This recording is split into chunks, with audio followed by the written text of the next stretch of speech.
Good morning. No, it's actually afternoon. Good afternoon, baseball fans, and welcome back to Dan's Vintage Baseball PC. Do not be fooled by that fancy name. It's just me and some friends talking about baseball cards. Just want to say a few things.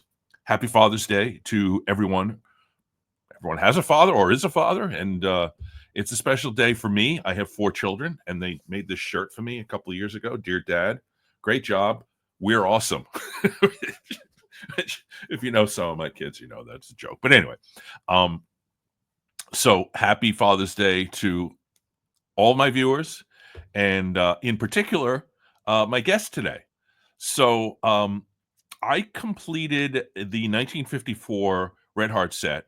Actually got the final slabs in my last SGC reveal, but I have been working on this set for a couple of years. I started out getting some players that I player collect, like Al Rosen, and then I got some of the Dodgers, and then I got the Mantle at the National last year, and the Musial, which I feel we'll talk about this, one of my favorite cards ever. And so I decided it's a 33 card set, so let's just finish it. And let me bring on my guest right now. This is Drew from a Vintage Legacy. The Drew, I'm sorry. That's fine. How are It's you, really sir? okay. I'm good. How are you today, Dan? I'm doing really well. I'm in a great mood because it's Father's Day. And as I said, Happy Father's Day to you. I know Same that to you you. are a father, and Yes, sir. your daughter has been on your show, Yeah, a little bit. which was awesome. Hmm. I've seen a couple of times, and so Happy Father's Day to you. Thank you. You too.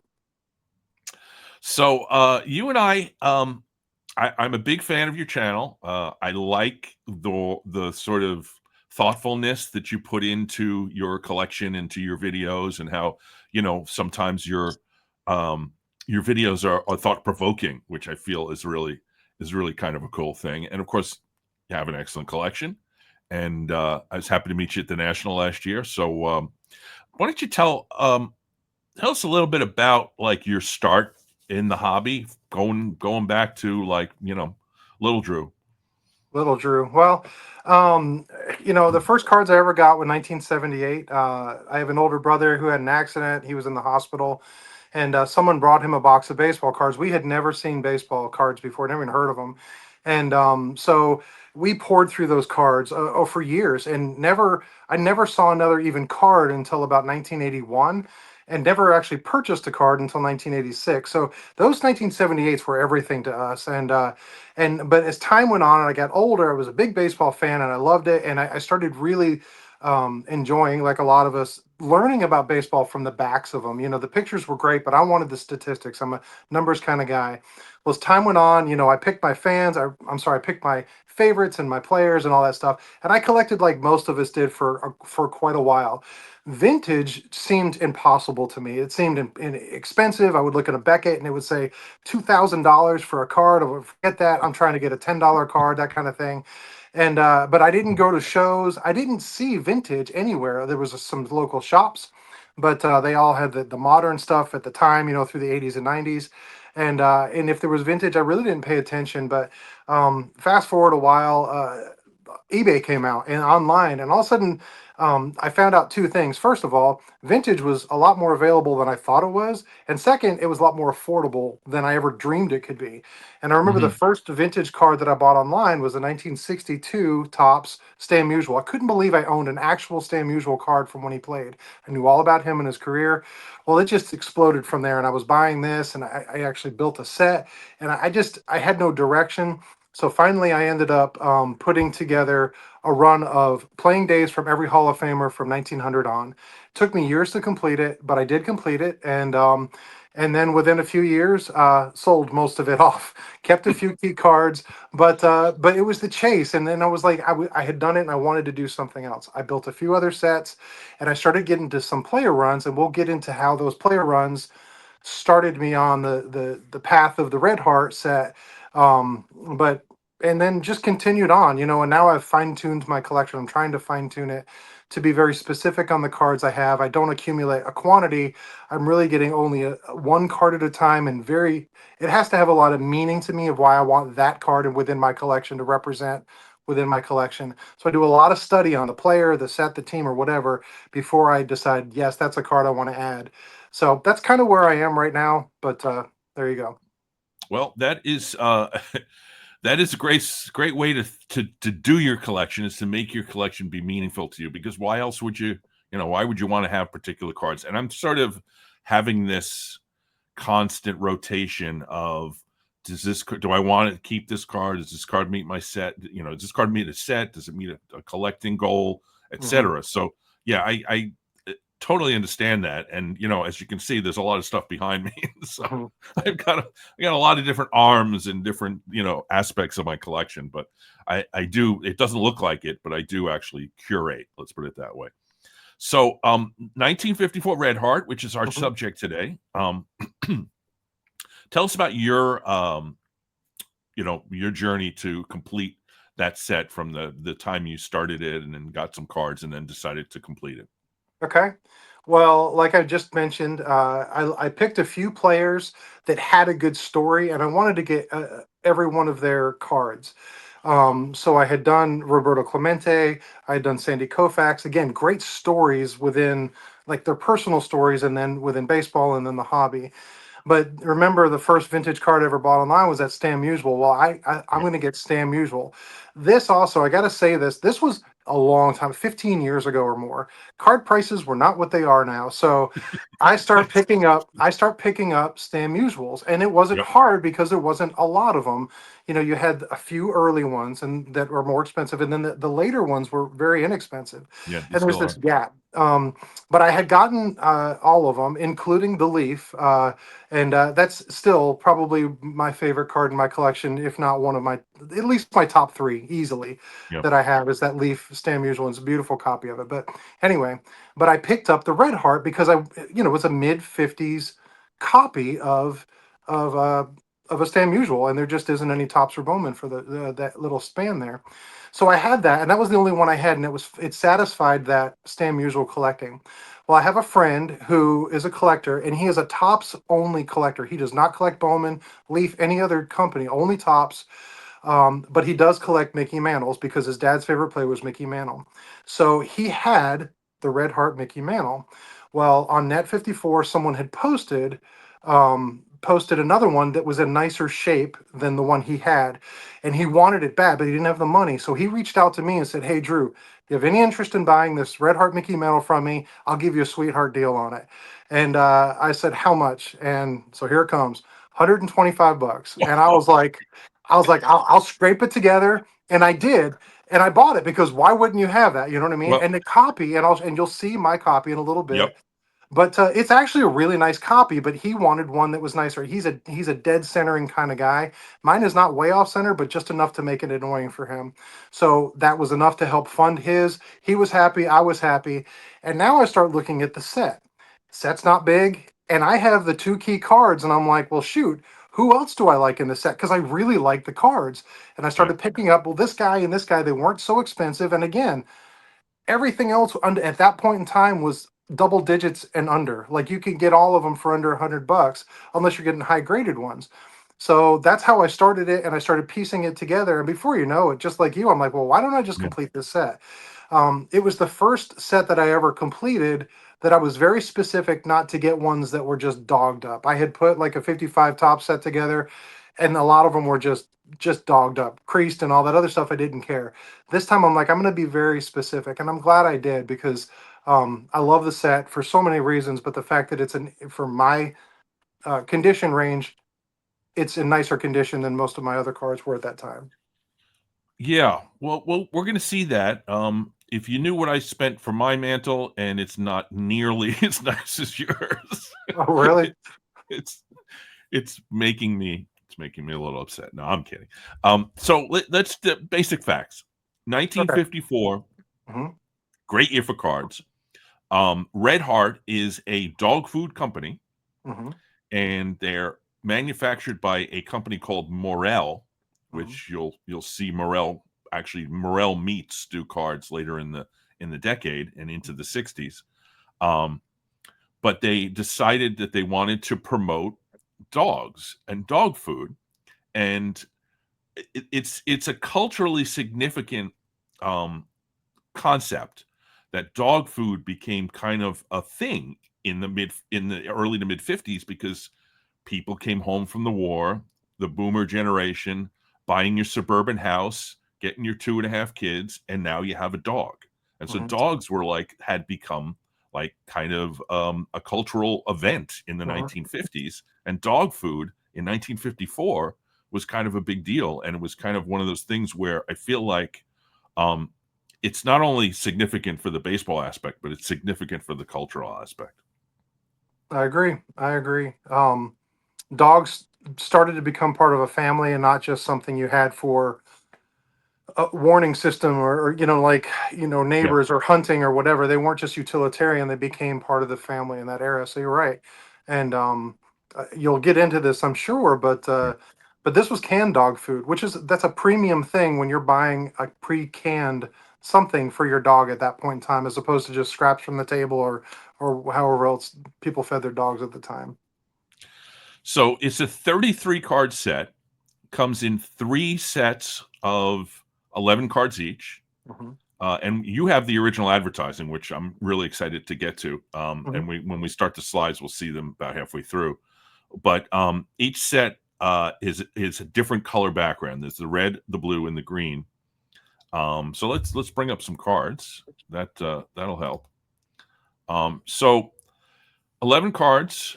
I did each of the sets together in a formation like this because you can't do 12. It's a little bit of a weird number to have to deal with. But as you can see, there's 11 reds, starting with one of my favorite cards in the entire hobby, and yours too, I believe, Oh yeah. which is the Stan Musial.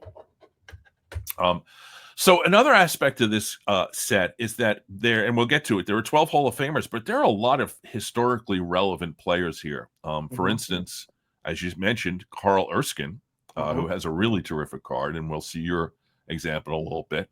But then there's guys like Gil McDougall, Hmm. um, Al Rosen. I mean, these are Ted Klaczewski, not Hall of Famers, but certainly relevant players. And then you get the Blues, which have guys like Billy Lowe's and who else is on there? Is that Billy Pierce was on that one. Billy Pierce is Hall of Fame quality player. Hmm. Harvey Keene, who was of course a batting title winner and a manager later on. Hmm. And then there's the Mantle, of course. And then you get to the greens. So I'm a Warren Spahn collector. So I got that Warren Spahn at the Philly show in I think it was 2021, before in that little lag when everything was blowing up online, but Hmm. before the live collectors figured out how expensive things should be. Yeah. So I got that Spawn. It is a BBG and but it is a 7, and I got it for about half of what like a PSA 7 was going for at that time. And you got other guys in here like Hank Sauer was the 52 MVP. You got Gus Zernal, who was a power hitter and a slugger. Billy Martin, of course, Hmm. historically relevant player.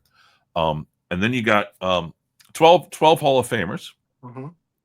which is four blues, 3 greens, and 5 reds. Yeah. Just also not doesn't work out. If you have OCD, you hate this picture because there's one red in the middle instead of where if only Bob Lemon was green. Um, and then I picked out the 7 cards that I have that are the highest graded examples. There's um, 1, 2, 3, 4, 5, 6s in SGC holders. One PSA 6, the Duke Snyder, which is a card that I absolutely love. I bought that at the National last year. And Hmm. then the Spawn, which we've talked about. And then this guy. I wanted to just show this card. I have an Instagram account, and I only started it like 6 months ago, and I do one card a day, and I talk a little bit about the card or the player or how I acquired it or any number of different issues that could come up with the card, but just like a paragraph. And I took this picture, and it was in my living room with the sun coming in, although I sort of avoided the glare. So it gives it like a luminescence to it. And it almost looks 3D if you're really close to this picture. And I put Hmm. it up on Instagram, and it got such a outpouring of people saying, "Wow, I love that card, great example," all that stuff. So um, I bought this card for far too much money through a golden auction about a year and a half ago, maybe 2 years ago. but I don't care what I paid for it anymore. It's one of my favorite cards, and it's That's just I don't know. beautiful. It's the red. Stan's got this smile on his face, and the Cardinals uniform, and it's just I don't know. It's just kind of a perfect baseball card to me. I agree. Totally agree. It's a beautiful one. Yeah. And we will talk a little bit about Stan Musial. He, as my viewers will almost certainly know, that he does not have a Topps card until his 1958 All Star card, Hmm. and he has last, but he's in Bowman in 48, 49, 56. 52, Two. and 53. Right? Oh, Yeah. 53. Yeah, yeah. Hmm. He doesn't have a Bowman card, so 50. This is the only Stan Musial card in 1954.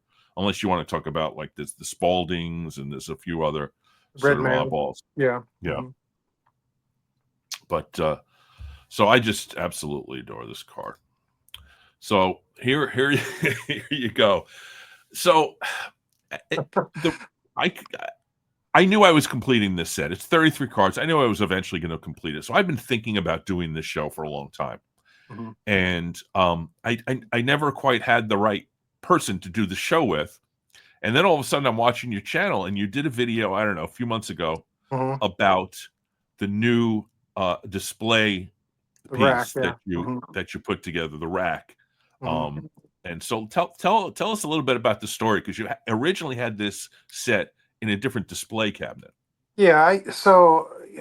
I I have a side business where I do woodworking, and I actually got, believe it or not, I got into woodworking because I wanted to display my cards nicer than the way than I did. And one very, very big driving thing about me personally is I am very cheap. I do not like spending money on myself at all. Cards are one thing, but I'm like, I am not going to buy a case from Amazon. Like, there's no way I can make that. I'm like that kind of guy. Like, I thought I could do that, even though I couldn't. But anyway, that's how I got into woodworking years ago. So this business developed out of it or whatever. But anyway, at the time I had made cases. So if you ever see one of my videos of my room tours or whatever, almost everything in the room that I'm in right now, in fact, even the ones behind me, I made all those displays. Now that's not a bragging point. That's just to say my point of view is if I have something, if I'm going to spend the time and the money and the effort to find something to own, I want to see it. And I don't feel like my collection is so outrageously expensive. I've got to keep it in a vault. I want to look at it. I want to see it. And for the Red Heart set, it's the only set that I could think of that you can display the entire set at once. 33 cards is not a ton. The smallest top set, I believe, is 55, and it's got a 206. You couldn't put, I think it's 206. You can't put 206 cards up if you wanted to. So you go to binders or key cards or that kind of thing. But the Red Heart, you can. The fact that it's even 11, 11, and 11, whatever. But of course, you can't buy a, s- a display case that would be like that. So I had to make one. So originally I had made it. It was like a shadow box thing, and I have pictures on my channel of it or whatever from before. But I never. What I didn't like about it is I got into YouTube and I would talk about cards or talk to people or whatever. They were encased. I mean, there was plexiglass and it was the case that I had built. I couldn't get them out and look at them. I could look at them, but I couldn't hold it in my hand. You know what I mean? Hmm. And I thought, you know what, I'm going to upgrade my display. So last year I had made, I don't even know if I have any around here. I made those little card stands. I sold a ton of Yes. them at the National, and I thought, you know what, I can take that same concept except having for individual. Basically, it's the same thing except long. I made it so they fit 11 cards times three on a rack, and I thought this is it. I found a beautiful piece of mahogany that I had left in my shop. That's what I made it out of, and there you go. So I made it, and I was like, to me, that was a massive upgrade. I'm not going to change any of the cards out, but the way I can look at them, and now I can take a card out and show it on camera, or if I'm talking to a person or just to myself, I can look at it and I can look at the back. That's a big advantage to me for someone who wants to look at my cards, is to be able to hold it in my hand and say, hey, this is mine, and this is what I found about it. I couldn't do that up until I remade that rack. So that's the story behind that rack. And it just so happens, like where I'm sitting right here, that picture, now those cards aren't all in there because I have a bunch of them in front of me, but that rack is directly in front of me. So as I sit here and film, I'm looking at that and I'm thinking, what other thing would I want to look at besides my Red Heart set? Because it's just beautiful. It just It happens is. to be a brick wall and it just looks so good. And I didn't design any of that stuff, but I love it. I love the set. I'm not bragging on the rack, but I just think it adds enough class to it besides what I had before, but it's not overstating and overdone. So I really like it. So there you go. Well, I absolutely 100% agree with you. This is a beautiful picture, and I'm proud to have it on my channel. Between, like you said, the brick wall and the the rack that you made, which is gorgeous, Thank you. and of course the advertising. So Yeah, and we'll um, talk about that. I've got that here. So that is a terrific display, and congratulations on that. thank you. I So appreciate that. you gave me some pictures of just a few examples from the different. And there's the reds. Hmm. I noticed you have Carl Erskine in this one.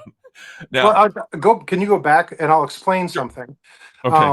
Sure. So if you go back to the thing now, it's hard to see, but I'm visual and everything, and I thought, well, how do I lay these out? I could lay them out in any number of different ways. So I did it by color, as you can see. And what I did was, just like you, well, at least my favorite card is the Mutual. Right. So the Mutual is in the top, which means the red are on top. And if you look, that's the center card. Directly below that is the Mickey Mantle, and directly Right. below that is the Duke Snyder. And as you look at it, as someone is looking at something, they will look at the center of it first, and then they start working outwards. That's just the visual Right. thing, the way people observe things. So my favorite cards are in the center, and then they progressively go outwards. So my least favorite cards within the set are on the outside edge because that's not what's going to draw people's attention. So it's very intentional that Carl Erskine, who is another player I collect heavily, is right next to the Stam Usual. But it's just not going to get better than usual. So, but that's how I laid those out. But if I want to change it, now I can. I couldn't do that before. So Right. Yeah. You could just now they're in the cards are actually in like one touches. they're in snap tight. So I know people are like, oh, that'll be. But if you, these are specifically made for pre 57 cards, and these are the same. If you don't know anything about the red art, these are the same as size as like a 55 tops, 56, 5, 4, 3, 2 tops. Is the same exact size dimension card. So I like these as to display because it protects the card. It doesn't. It's not, there's not an extra lot of plastic, and I'm not talking down about graded cards, but there's nothing to Right. distract from the card, but it still protects the card. A top loader has extra plastic. You can't get them centered. One touchers are fine, but I just like these.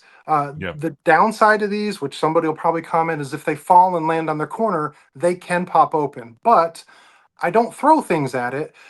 This is a carpeted room, and to me, I just like the way they look. It's a very clean, simple um, way to display a card, and these cards are the design of them, which I'd like to talk about at some point, is a Yeah. very clean and tight design. It's not a lot of extra fluff. It gets to the point. It shows the player, the team, the name, and that's it. And I love the clean design of it, and I like these to show the cards off within. There you go. So the card holders that you made. Oh, by the way, you and I had this discussion at the National last year. I told you that I was going to be moving into a new card room You and I was going did. to have a lot more space. You did. And so after we finish recording, I want to talk about those card holders because I told you I was going to buy them and now I'm ready. So Well, I anyway, saw your display and I was disappointed. I didn't know what I did. I thought maybe I hurt your feelings. I'm teasing. I'm kidding. I'm no, no, kidding. there's actually a specific spot right over Okay. here where I have a Well, whole line where those would be perfect. But okay. that being as it may, um, I have held those in my hand, so I know that there's kind of like a little where the card is sitting. Uh-huh. It's like a notch, right, where it's Let me hold on. so I'll show it you can't. one. It's not going to slide off. Yeah, No, so this is a mini one, but it's yeah, the rack is the same thing. So it's got a little slot in it. And the card itself, I'll just hold give a preview of my Mickey Mantle was sitting here. It just right, sits in there. It slightly leans back, and as long as the cases are all the same, if you have a bunch of these, they all tilt at the same angle, as long as they're the same one. So that's one of the downsides people had is they may have SGC and PSA, and because they're different thicknesses, they may lean at a slightly different angle. But if they're all the same, then they don't. Then they're consistent. right, That rack is nothing more than this, except I didn't cut it into small pieces. And the right. the difference with this is two different types of wood put together. That's one solid piece of wood that I cut the groove out of, but it works the same way. So Yeah. yeah, they don't slide around. They don't move um, unless I move them myself, and they do tilt back so they don't want to tip forward. Even Right. if I bump the rack, they're not going to all fall off. So I feel they're secure enough. Again, if you've got kids or you're going to be throwing stuff in the room, I wouldn't do it. But you know, my kids Well, don't come here, so I have my room now because my kids are grown up. So, exactly. Yeah, yeah. so, yeah, there he is. Hmm. The Mick. You told us the story of your getting this card, which is terrific. Hmm. Has there been any? I know you're not anti-grading, and I don't want to. This is not a discussion of grading, but has there been any, feeling that you might want to get this temptation to get this graded, the Um, mantle? I- so remember, the number one driving thing with me is I am cheap, and until grading becomes free, not a chance. I don't need to. And again, this is not a grading discussion. Um, the arguments for grading, I'm not counting them down, is, well, what if something happens to me? My wife's not going to know that, say, that Nellie Fox is nowhere near worth the Mickey Mantle, and how's she going to know? Well, she's going to know because she has a list of people to call in case of something happens to me, and they will take that collection and do what they need to give her the money back. So I don't this is going to sound so anti-grading. I don't need PSA or SGC to have a number on it. I have people in my life that she knows that know that this is a 1954 Red Heart Mickey Mantle and it's got some value to it. It's Yeah. as protected, in my opinion, as in a case, and so I don't feel the need to have things graded. And again, it goes to the whole I don't like spending money. Um, so that's why. Okay. Uh, Totally fair. I do see Enos Slaughter to the right, and Enos Slaughter was technically the last card that I got in this set. And no, I don't feel like these cards were difficult to find. They are out there, and I should say there's a story that the cards were mail-aways. You mailed away, I think it's, and we'll get to it when we see the ad, but they're wrappers from the dog food with, a little bit of money, and you got Yep. a set, or you can Hmm. do all three sets. But um, since it was a mail away, it didn't ever really expire until they ran out, and they didn't run out apparently until like some point in the 1970s. Um, I want to talk about that, and like, we can do it now or do it later. But I did yeah, some let's research on that, so yeah, let's do it now. Oh, perfect. Let's do it now okay. because we didn't talk about that, and it is an issue because what it has done, I think, in the long run, is given us more examples of these cards in higher quality in Okay. circulation. I agree with almost everything you just said. So here's the thing about that. When you hear a story, and we talked about this before we even started recording, you start to believe it because it just sounds like a great story. But I'm not like pessimistic, but I'm like, is that really true? Like, I want to delve a little deeper into it. So I started doing that because if you Google Red Heart, everything you can find on it, that's just thrown in there at the end, just like you kind of did. And apparently you can get them up through the 70s or into the 70s. My thought on that was, a company does a promotion in 1954, probably printed in 1953. They have them sitting in their what, office, warehouse, or something, boxes or cases, pallets, who knows, of these cards. The promotion is over. These players are retired. Are they really still taking two things and a dime to get the? Are people how are they finding the advertisement to do so? So that was like, is that really the way it works? So I went to the best source that I personally know, and I asked Dave Blue Jacket 66, who's a huge expert on this stuff, and I said, hey, I'm not saying it's a wrong or a lie. I just want to know, did that actually happen? Could you 18 years later, still write the company? And they were like, oh yeah, we just happen to have a box sitting right here next to the secretary's desk, she'll be happy to get those to you. So he honestly didn't know, but he did put me in touch with somebody who had done tons of research and actually wrote a book on 50s and 60s food issues and regional issues and all this other stuff. And he emailed me back and he said what he believes is, from his remembrance from the 60s when he was a collector, is that somebody, and he didn't know who, figured there was probably leftovers, went to the company and said, "Hey, I will take all that old inventory off your hands," and had it, and then had a catalog that people could Yep. write in and buy.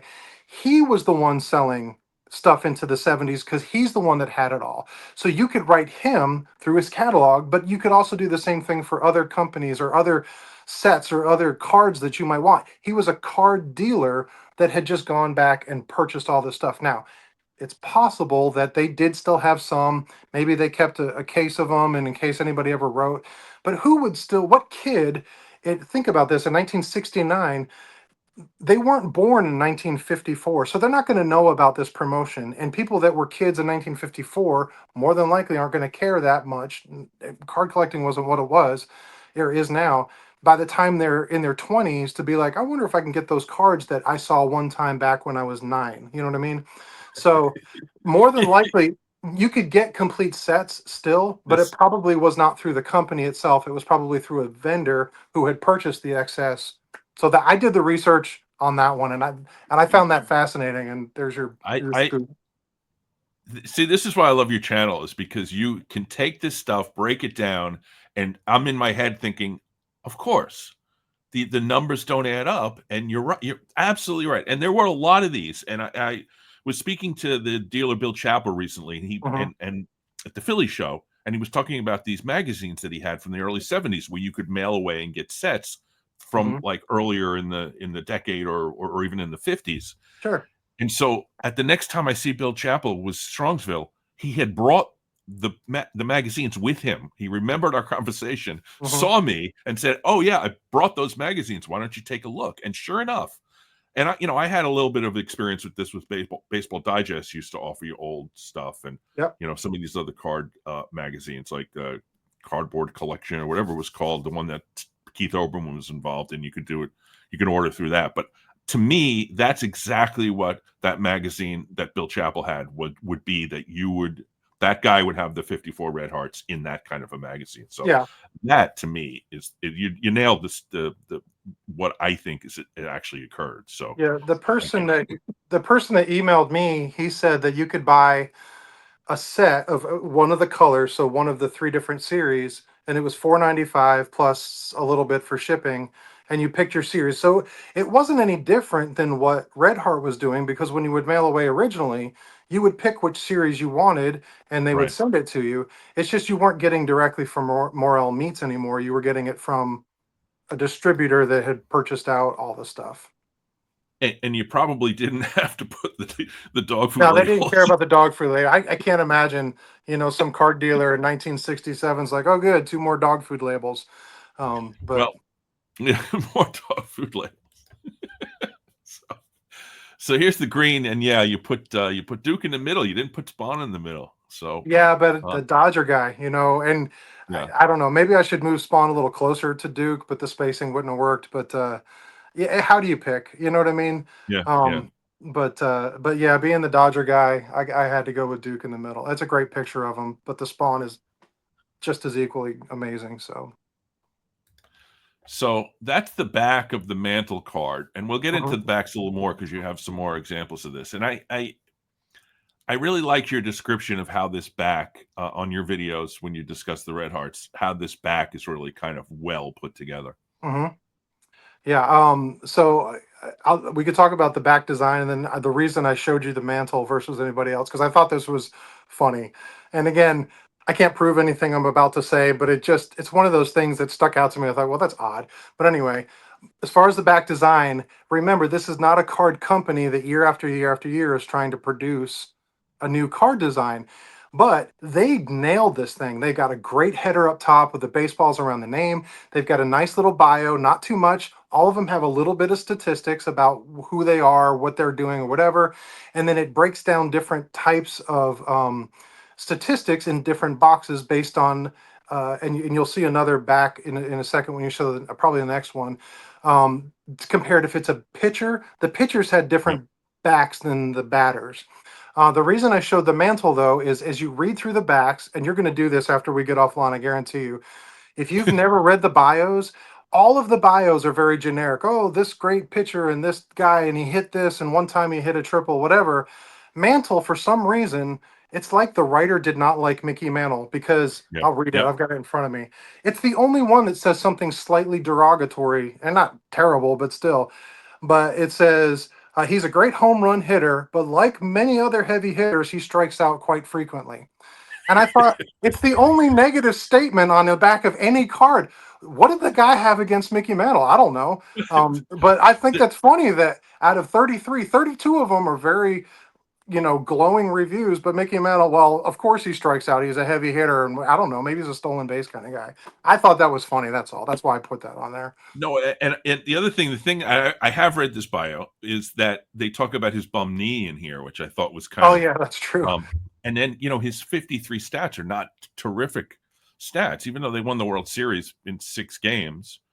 I think he was hurt at 55. He was hurt in the World Series, but so he goes through periods during this stretch where the knee is acting up, and I thought it was Mhm. kind of poignant on this. But in 54, he's just about to go into like 5 years in a row of just ridiculous Dominance. numbers. Yeah, sure. Yeah. So the guy who didn't like Mantle, who wrote the bio on the back of this, Mantle ended up getting the last laugh. Yeah, I guess. So back to Stan. Okay. I have tried to find this. Congratulations on having this. I think it really finishes out your set for you, I and it agree. gives you some really good information on here. Hmm. One is that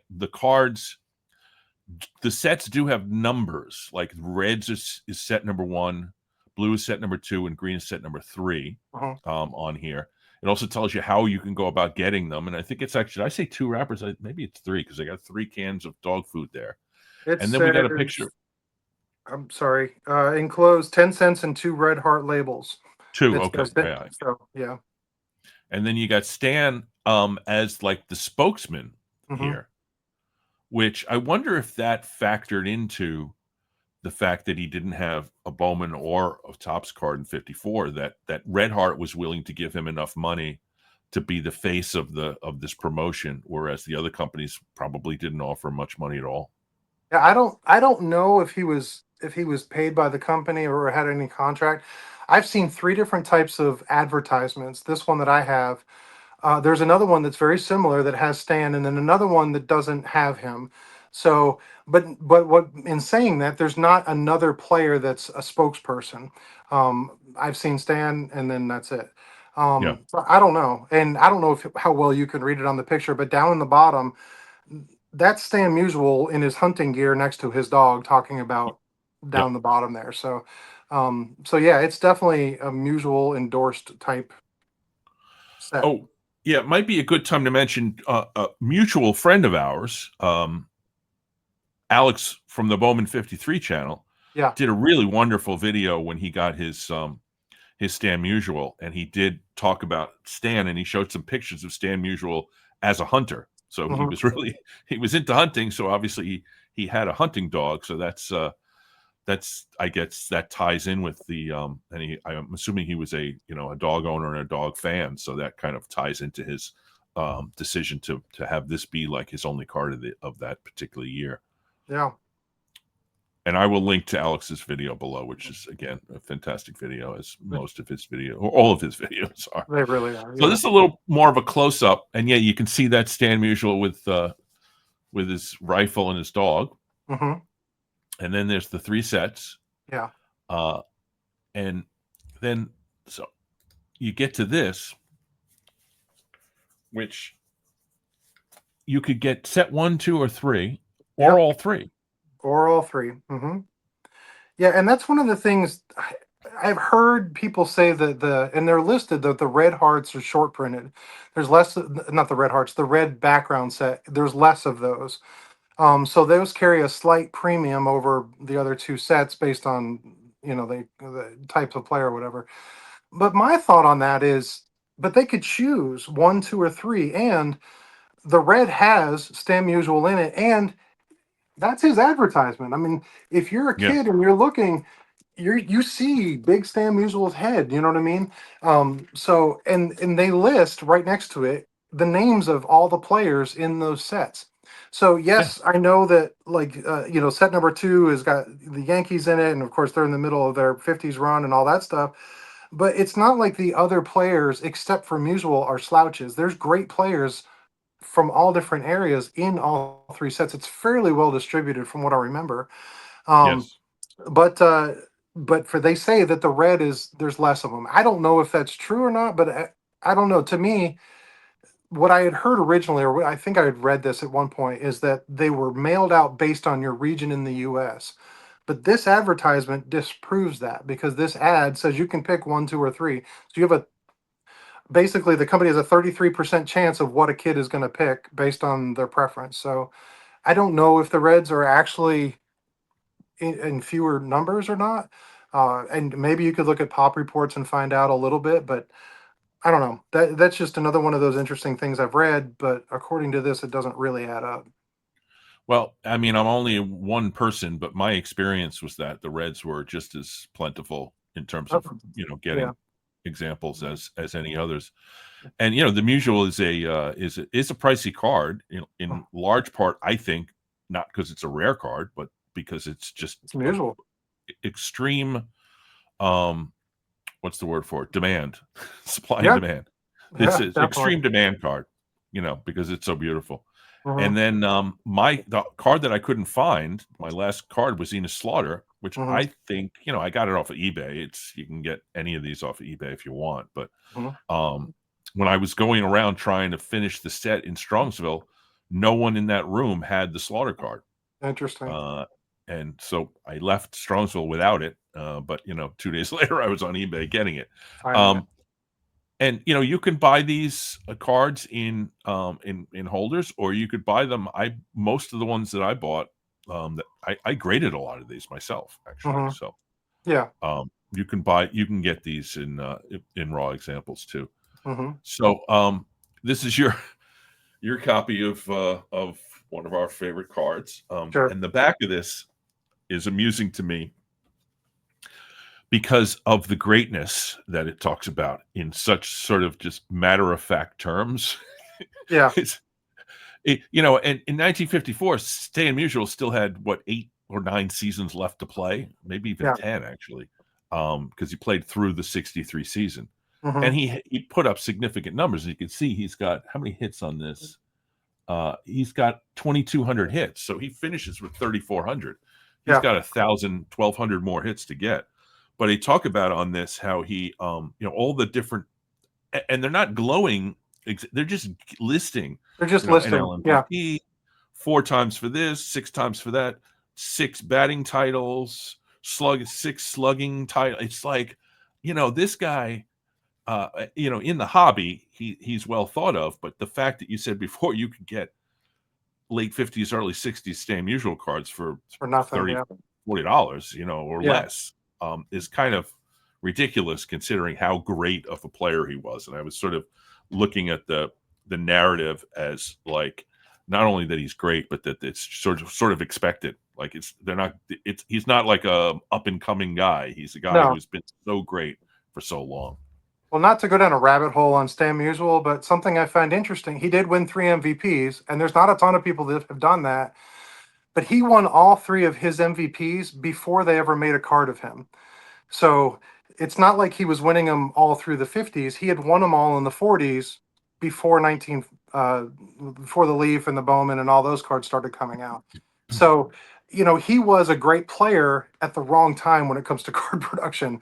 Ted Williams, he had his seasons before the war, and Musial didn't make the majors before the war. So he didn't have that DiMaggio and Williams thing pre-war.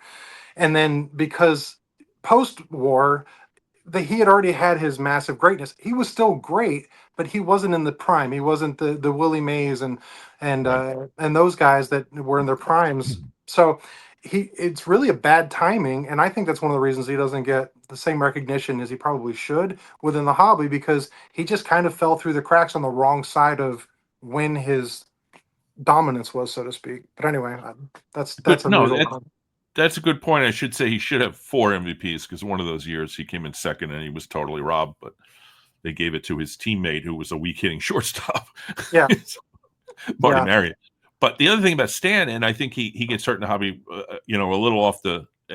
While we're looking at one of his cards for 1954, there's a big stretch where he doesn't have any Topps cards. Yeah. If there's a 54, 55, and 56 Topps Stan Musial card, they would be fantastic cards, I'm sure, but they would also, I think, raise his stature in the hobby. But that being as it may, Well, if you his want to get 40s if card. you want to get technical and you have a jeweler's loop, he is in the 1956 Topps Cardinals team card. So you can see a dot that represents his head, but and his name is listed. So yes, his first, that's one of those stupid trivia questions that people don't agree with me.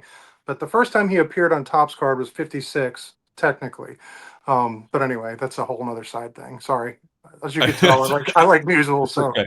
I'm going to go a little further into the rabbit hole and say people have said that he's in the 56 set also in one of the action photos, but I don't believe it. no, I tried to prove that right and I was wrong. So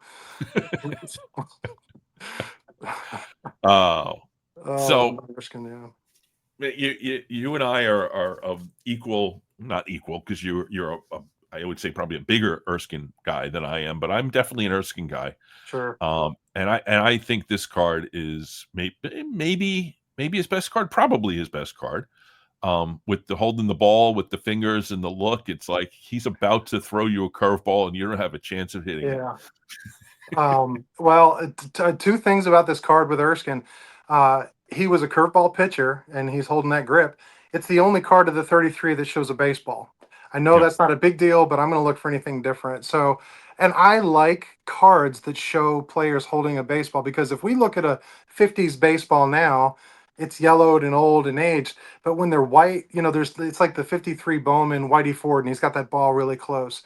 I just like when they're holding that. That's their craft. That's their tool, and he's holding it the way he would do it. Something about this set as whole. These were a photo shoot. This had to be a photo shoot. This was not yeah, go out to the park and snap a couple photos and we'll pick the best one. This had to be in some kind of a studio with a backdrop to get all these photos because they're all so very similar. And I don't know. There's only a couple that have a bat, but only one that has a baseball. And of course, Carl Erskine's just my guy. So, yeah. um, anyway. And should mention that he was himself a father of a Hmm. disabled child, and Hmm. it's said that he did remarkable things for that community because of how good of a person he was. He And was. they say that only the good die young, but Mr. Erskine was a good fellow from start to finish, and he lived till I believe the age of 97. Yeah, 97 years old. Yeah, Yeah. and he. Okay, now we're gonna get into an Erskine thing. You thought Musial was bad with me. Um, he married his wife in 1947, and she died just a few months before he did last year. They stayed Hmm. married from 1947 up until she passed in 2023, and then he passed away in 2024. And Jimmy, their son, who was born with Down syndrome in 1960, he had passed away right before his wife passed away, and so all three of them passed away within 9 months of each other. But anyway, um, that's a whole nother thing. We got to do a Carl Erskine video sometime because that's a whole nother topic. Well, I am going to extend an invitation to you right this moment that we I will would, do a Carl Erskine I would show. love it, and it's going to be a Let's, marathon because I could talk forever about Erskine. But anyway, all right, back to yeah. the cards. So Erskine, See, only one with a baseball. The other picture that I show over here is the difference yeah. between the backs. You can see the design difference. The two on top are pitchers. So the banner of the advertisement for Red Heart is along the bottom. And the batters, they added one more box of statistics. So it shrunk to a little thing in the bottom right hand corner. And I just find that interesting that they actually have a different design depending on pitchers or batters. Again, just a little nuance within the set. A nuance that I did not pick up on until you had mentioned it. Okay. So not now. I knew this before, but I knew it from your video, Okay. not from my own personal observations. And then these are the All Star, not the All Stars, the Hall of Famers. He's the Hall of Uh, Fame. Yeah. Similarly, I tried I to do think the same thing with a pattern. Couldn't do it. I gave up in the end. I said just, and it's that Bob Lemon. Dang Bob Lemon. But anyway. so. This does give us an opportunity to talk about the design a little bit, because as you mentioned, they all do seem to be posed photos, and there's no, the background is the solid color, Hmm. which I should say I am not a fan of the 1958 top set, but I'm an extraordinarily large fan of this set, and they Hmm. both have kind of the same concept. It's the Yeah, solid color background, but I think just Red Heart pulls it off better because I think the pictures are better. I They're agree. more the more prominent of the player themselves, and I think the simplicity of the three colors is also really a terrific aspect of it. I agree. I think one of the main differences is, like I'd mentioned before, I believe this was a photo shoot. So you Yeah. have a posed photo in a controlled environment as opposed to the tops where they were taking them outside. So it could have been sunny or cloudy or whatever. And then the difference in 58 is there are some cards, let's say the Willie Mays, which is a very extreme close up of his head, versus, say, the Roberto Clemente, which is in his entire body. And there's just a variation of close ups or far away. Whereas this, they're all equal. They're all basically from just below the chest up to the top of the head. So they all frame within that picture the same. So lining them all up, they're very equal looking. So 33 cards, 12 Hall of Famers. I can't Hmm. do the math. It's something like 40% It of the is. set are Hall of Famers. It is 35 point something percent. So yeah. We've, we've already established that I'm not great at math on this channel before, Well, but that as it, I completed the set before Minoso went in, so it was nice and easy. It was 11 out of the 33 or 33.3. But then he yeah. got voted in, so now he's the 12th. But go ahead. And I mean, that's a high percentage. I don't know if of these small sort of food issue sets or whatever, if there's a set with that high of a percentage. I actually So, know that because I oh, you can, do? because I'm a nerd. Technically, the only other set that has a higher percentage of a Hall of Famer on cards is the 1959 Ted Williams set because it's 100%. Um, But when it's varied players, this has got the highest percentage versus tops. The highest percentage is 1956 that has 36 out of the 340. So that's about 11, 12%. So again, it's a big difference between the percentages at least. But Right. again, you know, I don't know. They did pretty well picking out their players is basically what it comes down to because they didn't know who would be in the Hall of Fame at the point they picked them. So Yeah, I mean and like I said before, early on, there are amongst the non Hall of Famers quite a few, legitimate historically relevant guys. I mean, sure. Billy Martin and Ted Klaczewski certainly. But then I thought to myself, is there anybody in this set who really is like a What common? yeah, what's So, that guy doing here? Yeah.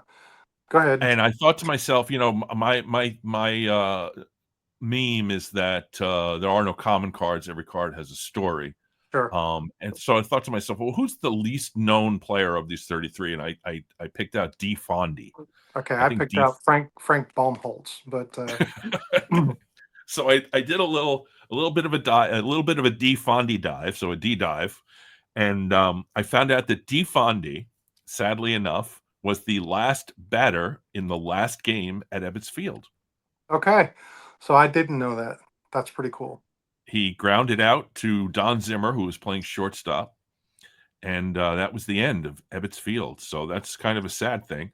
But D Fonde was also a World War II hero Okay. who landed on the beach in Normandy, not on D-Day, but when afterwards, when they were continuing to send troops into northern France, Mm-hmm. which means that he fought post D-Day in Europe, which was some of the most difficult fighting of the entire war, certainly the European theater. So D. Mm-hmm. Fonde, war hero, and trivia question: who was the last batter at Evans Field? At So Edwardsville. There you go. there are So no not common no. cards. There are no common players. Every player has a story. Yep. Just sometimes you have to look a lot harder to find that story. That's all. Yep. So what about Frank Baumholtz? Do you know? Not much. Okay. That was just who I picked. Okay. Apparently I didn't care enough to do the deep dive like I probably should have. So I apologize to Frank and all his family members. So but Frank, poor Frank. poor Frank. He he was a pitcher for the Cubs, I think. Am I right about that? I don't know. We can find the card, but I don't even remember I, which color he is. I do have all he the stacks. he's in the red. And Okay. Oh, he's yeah, here he's he in the is. red. Yeah, he's on the very end of my red row, so you know where I hold him in esteem. So He was nicknamed Frankie of German ancestry. That some of these cards do make reference to the various ancestries of these players, which I thought was kind of weird. Attended Ohio University, started his professional career by playing basketball with the Cleveland Rebels of the BAA. So here you go. Here's a Frank Baumholtz story. He was a he two-sport was professional player. he was the Bo Jackson of the '50s. So There you and go. we didn't know. So that is our final slide. And I just wanted to, we're under an hour, which the algorithm tells me is good to do. But that as it being as it may, I am so incredibly thankful that you took some time on your Father's Day to come onto the channel, and I really appreciate you providing your information and your wisdom. And like your channel, it's a thoughtful channel, and you're a thoughtful man. And this was for me such a treat to go through this set with you, Drew. I appreciate that. I was so tickled when you texted me and said, "Hey, I didn't know you did this set. You want to do a thing?" I was like, "Yeah," because I finally it broken out. You know, I could show it and talk about it. So yeah, I'm so pleased you asked me, and I had a good time. So Okay. Well, now we now have a date. Well, I don't have a date, but we will have a date for a Carl Erskine show, which I will also look forward to. okay, that would be fantastic. I'd really love that. Okay. Awesome. So, viewers, thank you for tuning in. I hope you stuck with us to the end, because this was a good one from start to finish. Next week, doing a show about the 1934 World Series. And that one will also be great with another collector who has not appeared on the channel before. So, and will probably, like Drew, appear again, because the discussion is going to be so much fun. So anyway, folks, we will see you next week, and Drew, we'll see you soon. All right. Well, again, thank you so much, and hope everybody out there has a great Father's Day. Yes, happy Father's Day.